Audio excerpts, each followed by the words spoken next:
Let's explore the potential of developing a direct air capture system designed as a method to assist in the reduction of CO2, by scrubbing carbon dioxide from the atmosphere, and converting it into useful carbon products. The Recovery 2.0 system is an innovative approach to manage residual waste materials in a sustainable method by treating waste as a resource in an effort to achieve a balance or equilibrium with our environment. Recovery 2.0 is a project developed by Waste.net in an effort to reinforce our belief that as rational human beings we must accept the ultimate responsibility to leave future generations with a safe and sound environment, and a world that has not been depleted of its resources. The direct air capture module is based on the establishment of a multi-step CO2 management system. On the back end of the CO2 management system, a hydroxide sorbent column is set up to collect dilute CO2 from the ambient air flow.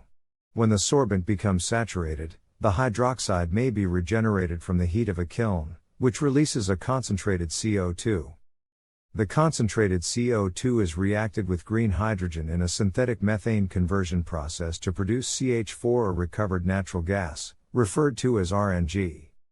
The RNG may be processed in a methane pyrolysis reactor to produce solid carbon and regenerate the hydrogen fraction.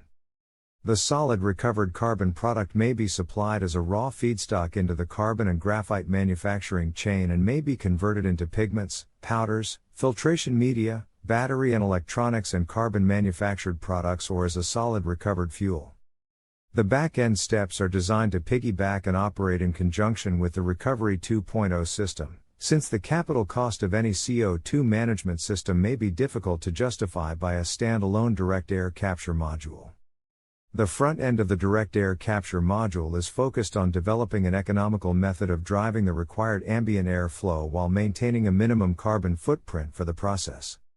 The establishment of large displacement engines that drive a large volume flow of ambient air that contains the dilute CO2 across the sorbent columns may be achieved. The ambient air is drawn into a wind tunnel and funneled into the direct air capture system. The raw incoming air is first filtered to remove any particulate or contaminants and then dehydrated to remove water vapor. This clean dry air is then drawn through the sorbent column where the CO2 is reacted with the hydroxide and captured. The CO2 reduced clean dry air then enters the intake of the displacement engine. These engines may be powered by the gravity of falling water and operate around the clock if desired. This is a method of avoiding the use of carbon-based fuel and the associated emissions.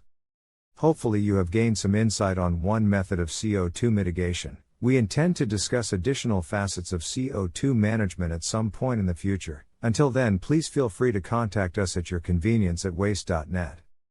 Waste.net provides a neutral platform to assist in finding a market for scrap, waste and byproducts, with the goal of matching waste material generators directly with beneficial users of those materials.